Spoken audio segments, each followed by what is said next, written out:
Selamat datang di KTT ke-42 ASEAN di Labuan Bajo, Indonesia.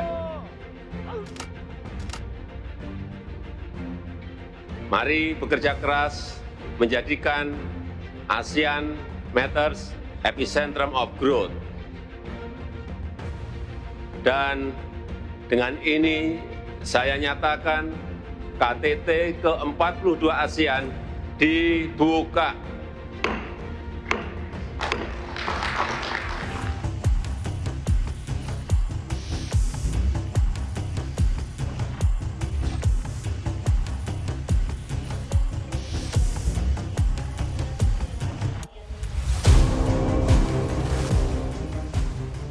Dalam terpaan krisis dan ketidakpastian global yang berdampak besar terhadap negara-negara kawasan Asia Tenggara, Indonesia kembali mengemban tanggung jawab keketuaan ASEAN 2023 yang diserahkan oleh Kamboja pada akhir 2022. ASEAN yang kokoh, inklusif, dan memiliki pertumbuhan ekonomi yang berkelanjutan dijanjikan oleh Presiden RI Joko Widodo kala menerima tongkat estafet saat itu. Konferensi tingkat tinggi KTT ASEAN merupakan pertemuan puncak antara pemimpin-pemimpin negara anggota ASEAN dalam hubungannya terhadap pengembangan ekonomi dan budaya antar negara-negara Asia Tenggara.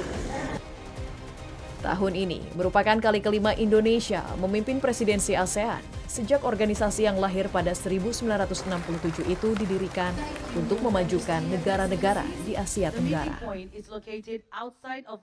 Para pemimpin ASEAN yang saya hormati, saat ini ekonomi global belum sepenuhnya pulih. Rivalitas semakin tajam. Dinamika dunia semakin tidak terprediksi. Dan yang menjadi pertanyaan, apakah ASEAN hanya akan menjadi penonton? Apakah ASEAN hanya akan diam? Serta apakah ASEAN mampu menjadi motor perdamaian dan pertumbuhan?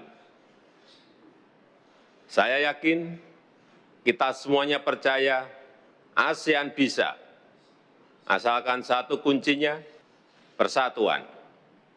Dengan persatuan, ASEAN akan mampu menjadi pemain sentral dalam membawa perdamaian dan pertumbuhan. Kita punya aset kuat sebagai epicentrum of growth, ekonomi yang tumbuh jauh di atas rata dunia. Keketuaan Indonesia di ASEAN untuk pertama kalinya terjadi di tahun 1976. Berlanjut di tahun 1996, kemudian di tahun 2003, lalu presidensi keempat Indonesia digelar 8 tahun setelahnya, tepatnya di 2011. Hingga akhirnya Indonesia kembali memegang tongkat kendali ASEAN pada 2023. Bukan tidak mungkin bila di setiap pertemuannya terdapat lika-liku yang penuh tantangan. Saat ini yang menjadi perhatian kita adalah bagaimana menyikapi berbagai global shocks yang timbul akibat persaingan geopolitik dan perkembangan seperti perang Ukraina. Ini berdampak langsung pada daya beli masyarakat, jadi harus diadres.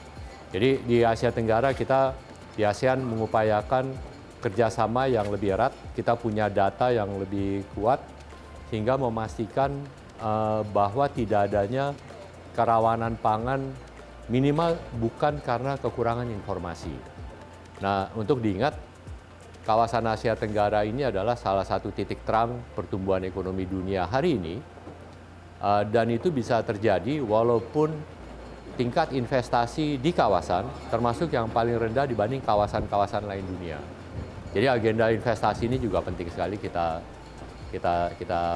kelola.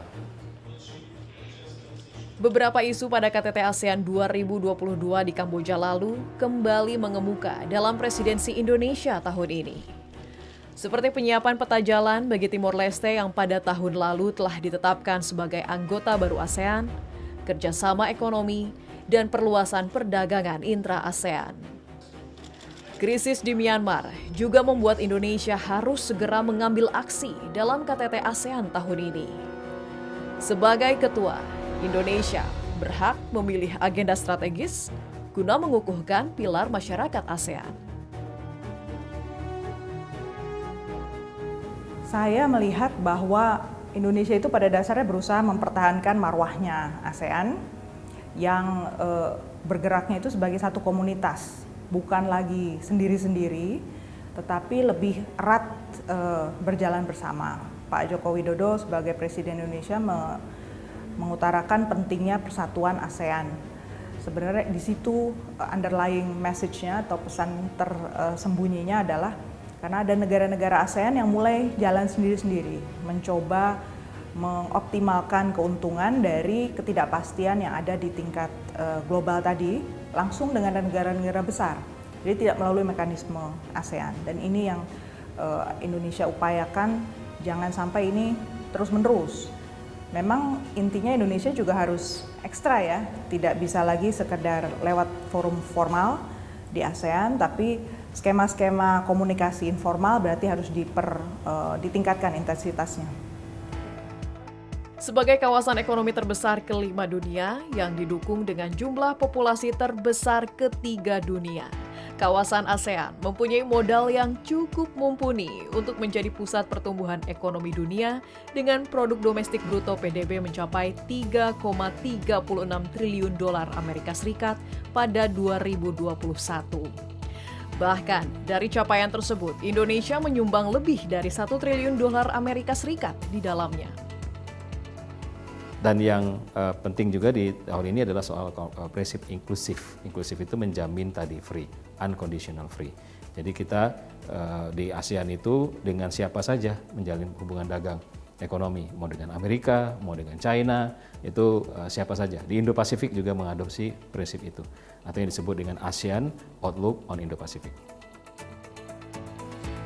Dalam gelaran konferensi tingkat tinggi ke-42 ASEAN, Labuan Bajo dipilih sebagai lokasi pertemuan para kepala negara ASEAN. Wilayah yang juga didapuk sebagai destinasi super prioritas ini telah berbenah untuk menyambut ratusan delegasi dari 10 negara ASEAN serta Timor Leste yang turut bergabung di tahun ini.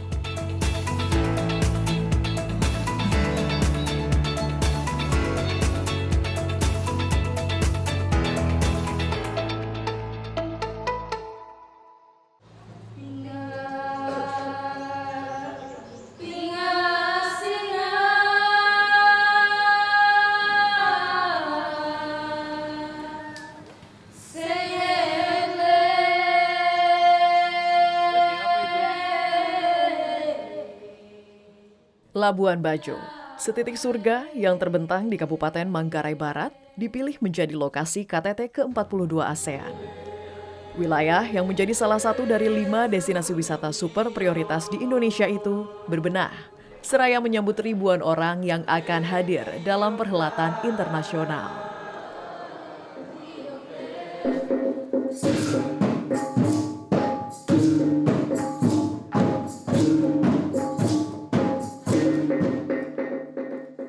Inilah kali pertama Kabupaten Manggarai Barat didapuk menjadi tuan rumah event internasional.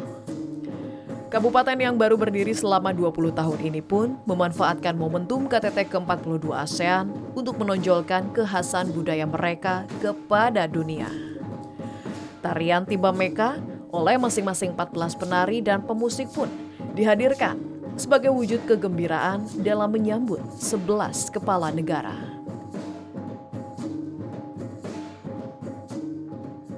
Saya kira ini berkat, ya, berkat sekaligus kenang-kenangannya Pak Joko Widodo sebelum dia mengakhiri masa jabatannya. Dia membuat ya sebuah kegiatan yang sangat monumental yang semua rakyat di kabupaten ini, di provinsi ini, saya kira termasuk di negeri ini mengingat bahwa penyelenggaraan KTT ASEAN ke-42 tidak di Bali, tidak di Pulau Jawa, tidak di Sulawesi, tapi di ujung timurnya Indonesia, tepatnya di Labuan Bajo. Keberhasilan KTT ASEAN pun tak lepas dari berbagai dukungan, termasuk kebutuhan kendaraan listrik yang digunakan para delegasi sepanjang perhelatan KTT. Hal tersebut menjadi wujud komitmen Indonesia yang mampu mengimplementasikan dan mengakselerasi penggunaan kendaraan listrik dalam mengembangkan ekosistemnya di ASEAN. Dari sektor telekomunikasi, Kementerian Komunikasi dan Informatika Republik Indonesia memaksimalkan 1.638 BTS berkecepatan 4G dan 5G, serta internet berkecepatan tinggi melalui fiber optik yang tersedia di media center. Guna memaksimalkan distribusi informasi KTT ke-42 ASEAN yang melibatkan lebih dari 400 jurnalis, baik lokal, nasional, dan internasional. Ini adalah momentum yang sangat baik kita adakan KTT ASEAN di Labuan Bajo itu untuk memarketingi Labuan Bajo supaya semua dunia tahu di Indonesia ada yang namanya Labuan Bajo di Nusa Tenggara Timur. Tidak sekadar sektor pariwisata, berbagai sektor ekonomi di Labuan Bajo pun bak tertimpa durian runtuh. Sangat besar dampak ekonominya. Hari-hari menuju pada hari H penyelenggaraan KTT ASEAN itu, dampak ekonomi luar biasa. Hotel, restoran, koteks, kos-kosan, semuanya penuh. Warung-warung makan, usaha ekonomi kreatif rakyat kami, semuanya luar biasa. Banyak tamu yang datang makan minum di situ. Mobil kami, rental mobil kami, kemudian juga ojek, semuanya sangat laku. Demikian juga kain tenun kami atau karya intelektual orang tua kami terbeli dengan baik.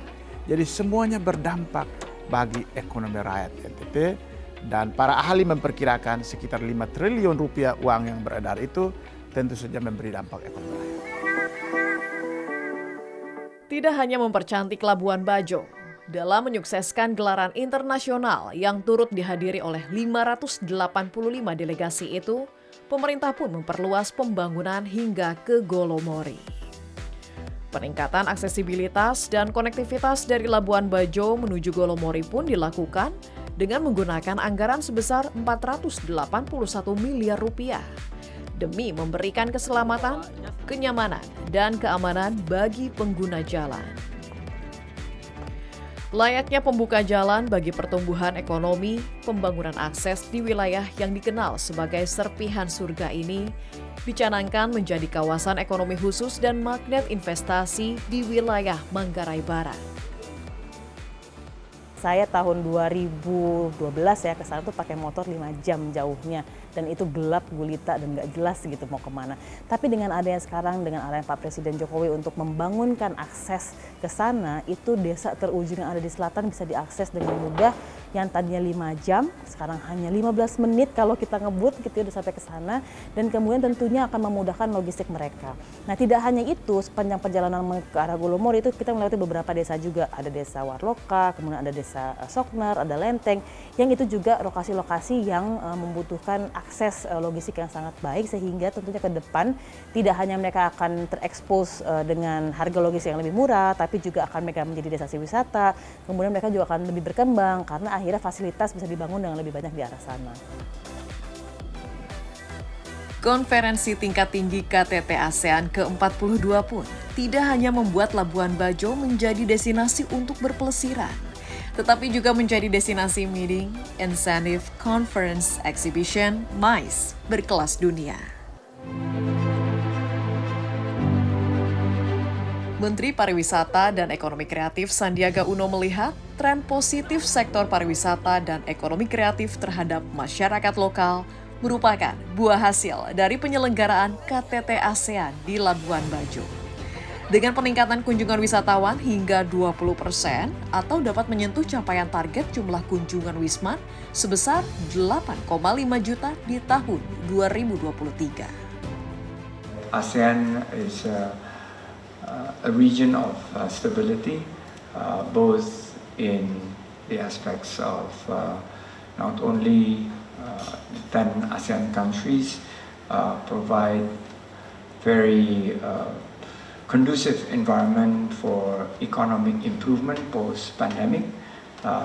This region is also continuing to grow economically, and a lot of jobs are being created. Konferensi tingkat tinggi ke-42 ASEAN dengan 4 elemen penting meliputi arsitektur kesehatan, ketahanan energi, ketahanan pangan, dan stabilitas keuangan yang terkandung dalam tema Epicentrum of Growth telah melahirkan berbagai deklarasi dan kesepakatan pada hajatan akbar tingkat ASEAN yang berlangsung pada 10 hingga 11 Mei tersebut, yang bertujuan membuat kawasan ASEAN semakin tangguh melalui konsep inklusivitas.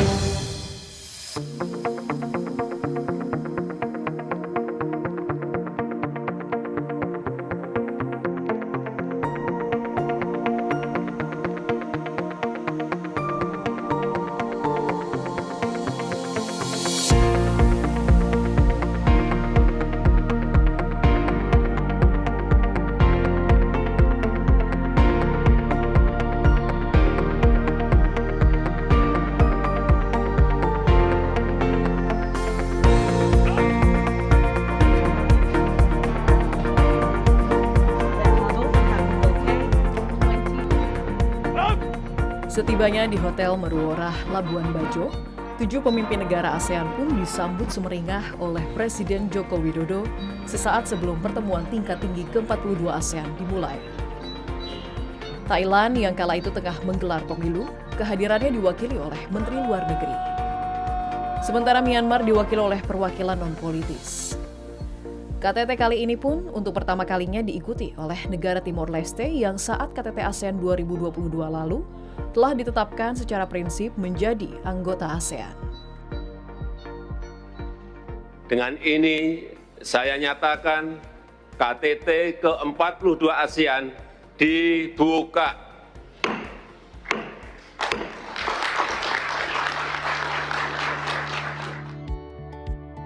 Selama gelaran KTT ke-42 ASEAN, Presiden Joko Widodo memimpin 7 pertemuan dengan para kepala negara ASEAN.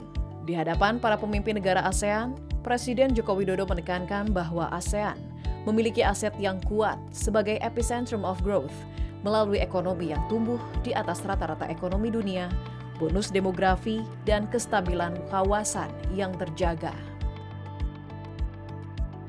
Penggunaan mata uang lokal melalui ASEAN QR Code menjadi salah satu isu yang didengungkan Indonesia pada keketuaan tahun 2023.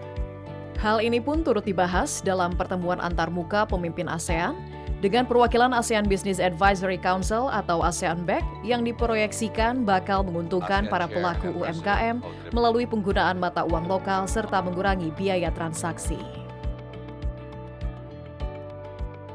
Contohnya ASEAN QR Code, semuanya setuju. Semua bisnis setuju, pemerintah setuju. Jadi ini sebetulnya sudah mulai berjalan. Setelah Indonesia dengan Thailand sudah, sama Singapura, sama ini. Nah tapi ini lebih lanjut lagi, pengennya semua ASEAN. Dan bayangkan, sampai Myanmar aja, itu sudah pada tahun ini mempersiapkan diri untuk QR Code-nya juga. Gitu. Dan ini akan memberikan yang tadi, arti dari centrality ASEAN. Jadi itu kita jalankan, kita push. Jadi bukannya hanya moto, malahan saya bilang September ini kalau bisa transaksi di antara ASEAN dengan digital QR Code udah bisa. Deklarasi, kesepakatan, dan kerjasama pun membanjiri penutupan KTT ke-42 ASEAN. Indonesia sebagai tuan rumah dan Chairman ASEAN 2023 berhasil mendorong terciptanya sejumlah kesepakatan negara-negara anggota ASEAN. 1 dari 6 deklarasi yang disetujui para kepala negara ASEAN adalah konektivitas pembayaran kawasan dan promosi transaksi mata uang lokal yang berkontribusi besar terhadap visi ASEAN dalam mewujudkan integrasi ekonomi kawasan. Apalagi setelah diluncurkannya Indonesia, Malaysia, Thailand Growth Triangle IMTGT Visit Year 2023-2025 semakin memperkuat ekonomi, terutama dari sektor pariwisata. Tema Wonderful Indonesia, Malaysia Truly Asia, dan Amazing Thailand pun diangkat sebagai upaya pemulihan setelah pandemi COVID-19 menghantam devisa dari sektor wisata hingga 90% tersebut. We need to act swiftly to seize this opportunity by focusing on first, infrastructure, particularly connectivity, must be improved. Second, innovative branding must be strengthened. Third, the development of digital tourism to enhance tourism services. Bahkan, hubungan Indonesia dengan sejumlah negara ASEAN pun semakin rekat. Berkat kerjasama di bidang ekonomi maupun isu sosial yang dijajaki dalam pertemuan bilateral. Dengan Kamboja, Indonesia ingin terlibat dalam pembangunan proyek infrastruktur di sana. Khusus Laos, Indonesia mengupayakan kerjasama antar BUMN, antara lain kerjasama perusahaan listrik negara, pengadaan pesawat dari PT DI untuk Angkatan Udara Laos, dan pengadaan kereta api dari PT Inka untuk Petrotrade Laos Public Company. Sementara itu pembahasan mengenai upaya pemenuhan target perdagangan sebesar 15 miliar dolar Amerika Serikat pada 2028 juga dibahas oleh kepala negara dengan Vietnam. Kedua pemimpin pun sepakat untuk bilateral investment treaty karena semakin meningkatnya investasi dari kedua pihak, termasuk kerjasama di bidang energi baru terbarukan. Kedua pemimpin juga sepakat untuk meningkatkan kerjasama di bidang energi baru dan terbarukan. Mengenai penandatanganan atau selesainya perundingan EEZ antara Indonesia dan Vietnam yang sudah ditandatangani, kedua pemimpin sepakat agar implementing arrangement dan proses ratifikasi dapat segera diselesaikan. Sebenarnya status Myanmar tetap menjadi anggota ASEAN ya. Ada atau tidak ada kehadiran mereka di KTT atau pertemuan tingkat menteri tidak menjadikan mereka tidak terikat dalam kesepakatan ASEAN.